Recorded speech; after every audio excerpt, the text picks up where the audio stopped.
Everybody, it's Al from Boston. I wanted to make a quick video on bracketing and the inherent dangers behind it. Listen, the first thing I can tell you is this, right? We've showed you the math, we showed you the quantitative analysis that tells you how high the potential of the stock has.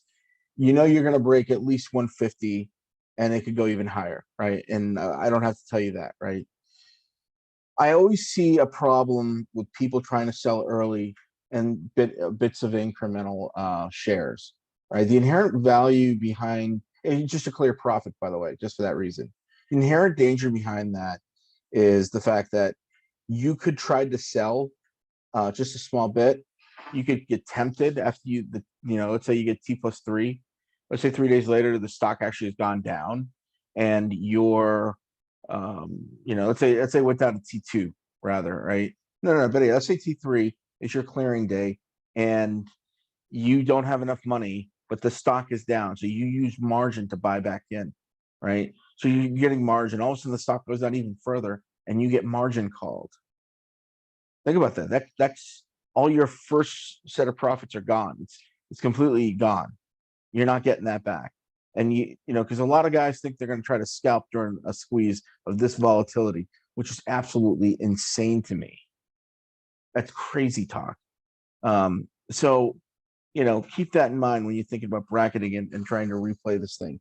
I also believe that it slows down the squeeze. Anytime you have any kind of sell pressure, any kind, you're going to slow down the squeeze.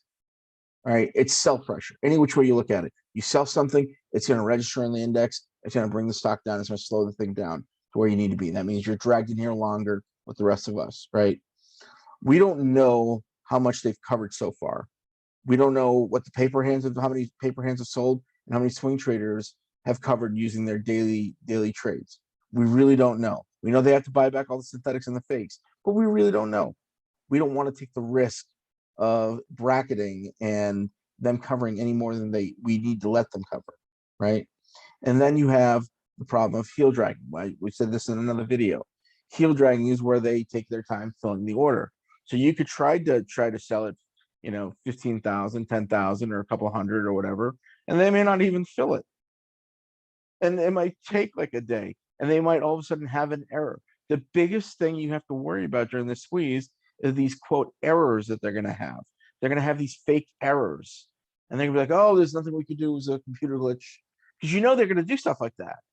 That's the next thing, and then nobody's at fault, right? Nobody's at fault, and they get away with it scot-free. They take off all your money. It's weak. It's a weak thing to do. I don't like it for that reason. And here's the other thing, right? If those things don't convince you that you're slowing down other thing, the squeeze itself, and there's other people that have less shares than you, it's just kind of selfish.